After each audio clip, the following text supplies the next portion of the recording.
બે અઢી વાગે રસ્તામાં પ્રેમ મંદિરની પાછળથી નીકળે એટલી ભીડ જે છે એને જોવા માટે જાય. એનું ખાલી એક જ કહેવાનું છે કે જો હું આજે તમારી સામે બે કિડની ફેલ કરીને જો જીવિત હોઉં તો કેવલ રાધા નામના પ્રતાપે છે. એનું તો સર્વસ્વ કેવલ રાધા નામ જ છે, બીજું કાંઈ નથી. મારા જીવનની જે પૂરી છે એ કેવલ રાધા નામ છે. અને હું એ તમને એમ કહું કે આજે જો હું તમારી સામે હોઉં તો હું એમ કહું કે મારા ગુરુજીની પહેલાં પણ મારી ઉપર રાધા રાણીની કૃપા છે, ત્યારે હું તમારી સામે છું.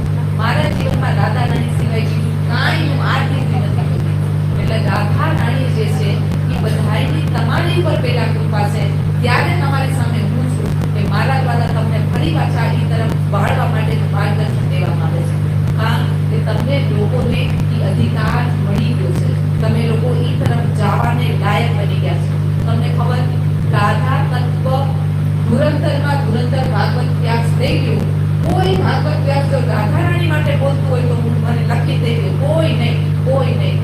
ખાલી એક આખા વિશ્વમાં એક મારી ભાગવત એવી છે કે જેમાં તમને રાધા રાણીનું મહત્વ એક દિવસ વિશેષ સમજાવું છું. ચાહે છઠ્ઠો દિવસ હોય કે સાતમો દિવસ, એમાં રાધા રાણી અને એ મહત્વ સમજ્યા પછી તમને ખબર પડશે કે આપણે કેટલા મોટા મહાસૌભાગ્યશાળી જીવો છે.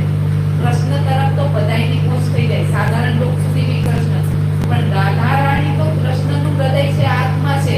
ત્યાં સુધી તો કૃષ્ણ જેવા તેવાને જવાય નથી. ત્યાં તો કેવલ રાધા રાણીની દ્રષ્ટિ જેના ઉપર થયેલી હોય એ જીવ રાધા રાણીનું તત્વ જાણી શકે અને એ જીવ રાધા રાણી તરફ વળી શકે. એટલે મને બહુ ગર્વ છે એ વસ્તુનો. એટલે હું તો હંમેશા ગર્વની આરે જ વાત કરતી હોય કે મારી સામે આવ્યા હોય જેવા તેવા હોય જ આ બધા વાગડા હોય. અમે